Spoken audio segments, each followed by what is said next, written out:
പ്രിയപ്പെട്ടവരെ നമസ്കാരം. Indian parliament അതിന്റെ ജനപ്രതിനിധി സഭയായ ലോക്സഭയിൽ വഖഫ് നിയമ ഭേദഗതി ബിൽ പാസ്സായിരിക്കുകയാണ്. 232-നെതിരെ 288 വോട്ടുകൾക്കാണ് പാസ്സായത്. സ്വാഭാവികമായും TDPയും JDUവും പിന്തുണയ്ക്കുന്നതോടുകൂടി ഭൂരിപക്ഷമുള്ള ഭരണകക്ഷിക്ക് ഈ ബില്ല് പാസ്സാക്കിയെടുക്കാൻ കഴിയും എന്നത് അത്ഭുതകരമായ കാര്യമല്ല. ഇന്ത്യ മുന്നണി ഏതാണ്ട് എല്ലാ കക്ഷികളും ഒറ്റക്കെട്ടായി തന്നെ ബില്ലിനെ എതിർത്തു. ഈ ബില്ല് രാജ്യസഭ ചർച്ച ചെയ്ത് പാസ്സാക്കി പ്രസിഡന്റ് ഒപ്പുവെക്കുന്നതോടുകൂടി നിയമമാവുകയാണ്. 1995 പാസ്സാക്കപ്പെട്ട വഖഫ് നിയമത്തിന് ഇതോടെ കാതലായ മാറ്റം വരും. ഇത് സംബന്ധിച്ച് നേരത്തെ തന്നെ ചില വീഡിയോകൾ ഈ ചാനലിൽ ചെയ്തിരുന്നതുകൊണ്ട് പുതിയ ഭേദഗതിയിലെ കാര്യങ്ങളെക്കുറിച്ച് ഇവിടെ പ്രതിപാദിക്കുന്നില്ല. മറ്റു ചില കാര്യങ്ങൾ സൂചിപ്പിക്കുകയാണ് ഇപ്പോൾ ചെയ്യുന്നത്. ഇതിൽ പ്രധാനപ്പെട്ട ഒരു കാര്യം, ഇന്ത്യൻ കോൺസ്റ്റിറ്റ്യൂഷൻ ആർട്ടിക്കിൾ 25 മുതൽ 28 വരെ മതസ്വാതന്ത്ര്യത്തെക്കുറിച്ചും മതസമൂഹങ്ങൾക്ക് സ്ഥാപനങ്ങൾ നടത്താനുള്ള സ്വാതന്ത്ര്യത്തെക്കുറിച്ചും മതസമൂഹങ്ങൾക്ക് സമ്പത്ത് സ്വരൂപിക്കാനുള്ള സ്വാതന്ത്ര്യത്തെക്കുറിച്ചും മതസമൂഹങ്ങൾക്ക് വിദ്യാഭ്യാസ സ്ഥാപനങ്ങൾ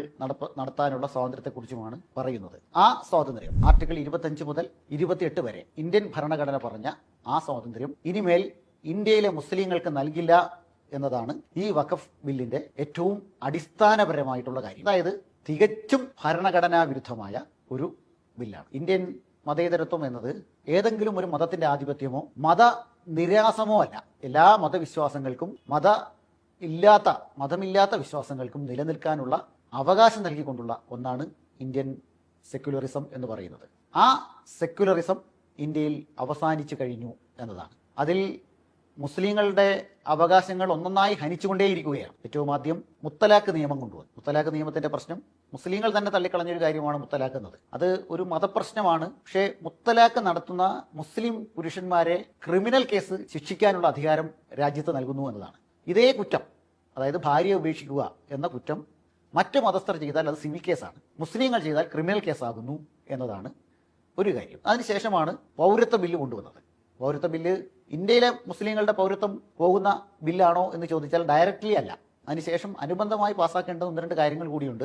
അത് നടപ്പാക്കാത്തത് കൊണ്ട് നിലവിൽ ഇന്ത്യൻ പൗരന്മാരായ മുസ്ലിങ്ങൾക്ക് കുഴപ്പമില്ല. പക്ഷെ അതേസമയം ഇന്ത്യൻ പൗരത്വത്തിന് മതം ബാധകമാക്കിക്കൊണ്ടുള്ള നിയമമാണ്, അതും കോൺസ്റ്റിറ്റ്യൂഷന് എതിരായിട്ടുള്ള നിയമമാണ്. ആ കാര്യം ഇപ്പോൾ കോടതിയുടെ പരിഗണനയിൽ കൂടി നിൽക്കുകയാണ്. ഇപ്പോഴിതാ വഖഫ് ബില്ല് പാസ്സാവും. ഈ വഖഫ് ബില്ലിന്റെ അടിസ്ഥാനപരമായിട്ടുള്ള പ്രശ്നം ഞാൻ നേരത്തെ സൂചിപ്പിച്ചു. കോൺസ്റ്റിറ്റ്യൂഷൻ നൽകുന്ന മതസ്വാതന്ത്ര്യത്തെ ഇല്ലാതാക്കുന്നത് എന്നതാണ്. അപ്പോൾ ഈ ബില്ല് പാസ്സാക്കുന്നതോടുകൂടി, നിയമമാകുന്നതോടുകൂടി തീർച്ചയായും മുസ്ലിം സംഘടനകൾ പറയുന്നത് ഞങ്ങൾ നിയമപരമായും ജനാധിപത്യപരമായും ഇതിനെ നേരിടും എന്നതാണ്. അത് തീർച്ചയായും ഉണ്ടാകും. മുസ്ലിം സംഘടനകൾ മാത്രമല്ല, ജനാധിപത്യ സമൂഹം ഒന്നാകെ ഇത് പറയുന്നുണ്ട്. ലോക്സഭയിൽ അതാണ് കണ്ടത്.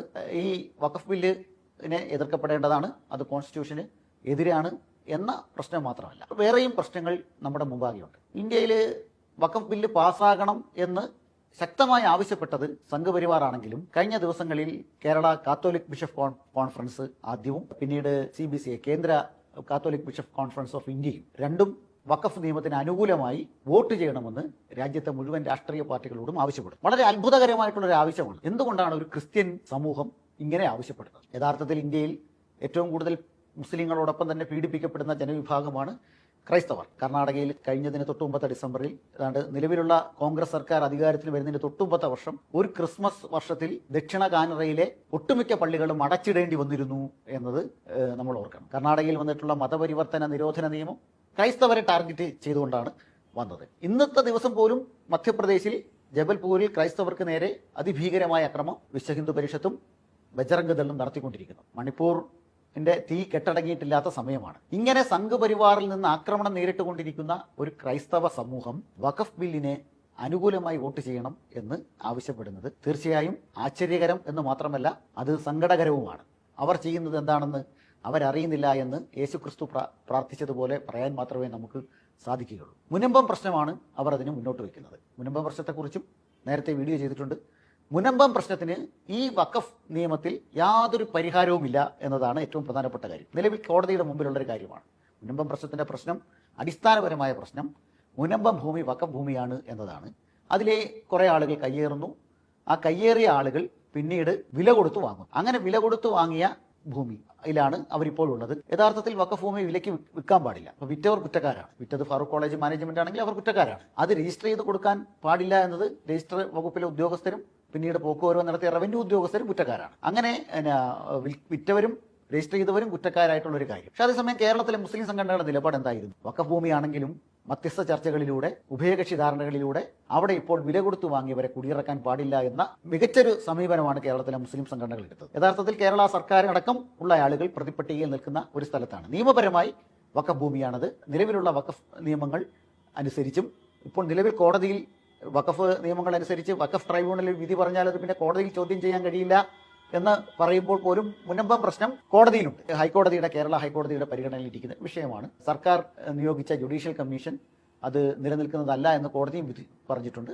കോടതി മറ്റു കാര്യങ്ങളുമായി മുന്നോട്ട് പോവുകയാണ്. കോടതി വ്യവഹാരങ്ങളിൽ കൂടെയല്ല മധ്യസ്ഥ ചർച്ചകളിലൂടെ പരിഹരിക്കണമെന്ന് തന്നെയാണ് മുസ്ലിം സംഘടനകളുടെ ആഗ്രഹം. അങ്ങനെ നിൽക്കെ തന്നെ മുനമ്പം പ്രശ്നത്തിന്റെ പേരിൽ ഇന്ത്യയിലെ ആകെ മുഴുവൻ മുസ്ലിങ്ങളുടെയും വിശ്വാസ സ്വത്തുക്കൾ കയ്യേറാൻ സംഘ് പരിവാറിനും ഇന്ത്യയുടെ മുസ്ലിം സ്വത്തുക്കൾ സ്വരൂപിക്കാനുള്ള മുസ്ലിങ്ങളുടെ അവകാശത്തെ തകർക്കാൻ ഇന്ത്യ ഭരിക്കുന്ന സംഘ് പരിവാർ ശക്തികൾക്കും ഭരണകൂടത്തിനും അനുമതി നൽകണം എന്ന് കാത്തോലിക്ക സഭ ആവശ്യപ്പെടുന്നത്, എല്ലാ ക്രൈസ്തവരും അങ്ങനെ ആവശ്യപ്പെടുന്നില്ല, പക്ഷേ കാത്തോലിക്ക സഭ അങ്ങനെ ആവശ്യപ്പെടുന്നത് അവർ തന്നെ ആത്മഹത്യ ചെയ്യുന്നതിന് തുല്യമാണ്. കാരണം മുസ്ലിങ്ങളെ പിടിച്ചു കഴിഞ്ഞാൽ പിന്നീട് അടുത്തത് ക്രൈസ്തവർക്ക് നേരെയാണ്. പ്രത്യേകിച്ച് ക്രൈസ്തവ സഭയുടെ സ്വത്തിനുമേൽ പ്രത്യേകമായി നിയന്ത്രണം സർക്കാരിലില്ല. ഒരു ചർച്ച് ബില്ല് വേണം എന്ന ആവശ്യങ്ങൾ ഉയർന്നു വരുന്നുണ്ട്. അത്തരം ഒരെണ്ണം BJP ഗവൺമെന്റ് കൊണ്ടുവന്ന അത് പിന്തുണയ്ക്കണമെന്ന് മുസ്ലിങ്ങൾ ആവശ്യപ്പെടുമോ? തീർച്ചയായും ഇല്ല.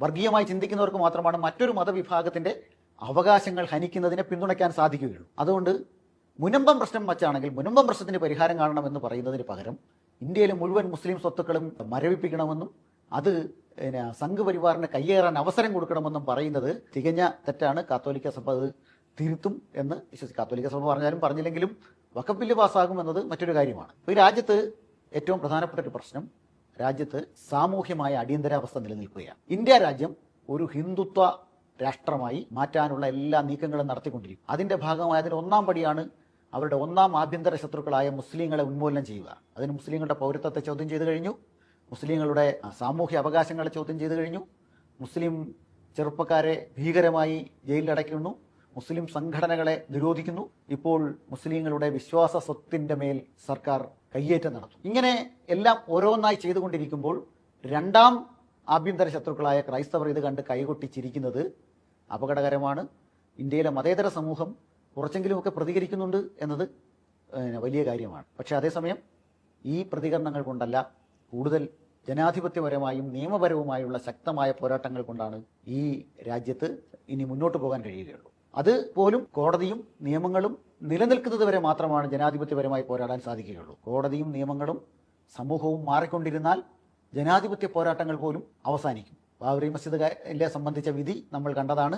ഇനി പൗരത്വ ബില്ലിന്മേലുള്ള വിധി വരാനിരിക്കുന്നു, മുത്തലാഖിന്മേലുള്ള വിധി വരാനിരിക്കുന്നു. ഇതും കോടതിയിലെത്തും എന്നുള്ള കാര്യം ഉറപ്പാണ്. അതിന്മേലുള്ള വിധി വരാനിരിക്കുന്നു. കോടതി ഭരണഘടനാപരമായിട്ടാണോ വിധിക്കുന്നത്, വേറെ ആരുടെയെങ്കിലും ചട്ടുകമായി വിധിക്കേണ്ടി വരുന്നോ എന്നതൊക്കെ നമ്മൾ പരിശോധിക്കേണ്ടിയിരിക്കുന്നു. അതോടൊപ്പം തന്നെ ജനാധിപത്യപരമായ സമ്മർദ്ദങ്ങളും ഉണ്ടാകണം. അതാണ് ഇന്നത്തെ കാലത്ത് പൗരസമൂഹത്തിന് ചെയ്യാനുള്ളത്. അതിശക്തമായ ജനകീയ തെരുവിലിറങ്ങിക്കൊണ്ടുള്ള ശക്തമായ പ്രക്ഷോഭങ്ങൾക്ക് മാത്രമാണ് ഇനി ഈ രാജ്യത്ത് നിലനിൽപ്പ് എന്ന് നമ്മൾ ഓർക്കണം. ഭരണഘടനാ വിരുദ്ധമായിട്ടുള്ള നിയമങ്ങളെ എടുത്ത് തള്ളിക്കളയാനുള്ളൊരു ആർജവം രാജ്യത്തെ ജനത, ജനാധിപത്യ ബോധമുള്ള ജനത, മതേതര ബോധമുള്ള ജനത തയ്യാറാകണം.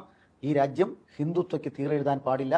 അഥവാ ഇനി ഹിന്ദുത്വ അവരുടെ രാഷ്ട്രീയ അധികാരം സ്ഥാപിച്ചാൽ സവർണാധിപത്യ സമൂഹം ആയിരിക്കും ഈ രാജ്യത്തിന്റെ ഭരണകൂടം. അതല്ലാത്ത മുഴുവൻ പേരും അടിമകളോ പുറന്തള്ളപ്പെട്ടവരോ ആയിരിക്കും എന്നതിന് യാതൊരു സംശയവുമില്ല. അങ്ങനെ വേണമോ ഈ രാജ്യം? അംബേദ്കർ നേതൃത്വം നൽകിയ ഭരണഘടനാ അസംബ്ലി തയ്യാറാക്കിയ ഉജ്ജ്വലമായ ഭരണഘടനയുമായി മുന്നോട്ട് പോകുന്ന രാജ്യമായിരിക്കണമോ എന്ന ചോദ്യം മാത്രമാണ് ജനാധിപത്യ വിശ്വാസികളുടെ മുമ്പിലുള്ളത്. ഏവർക്കും അഭിവാദ്യങ്ങൾ.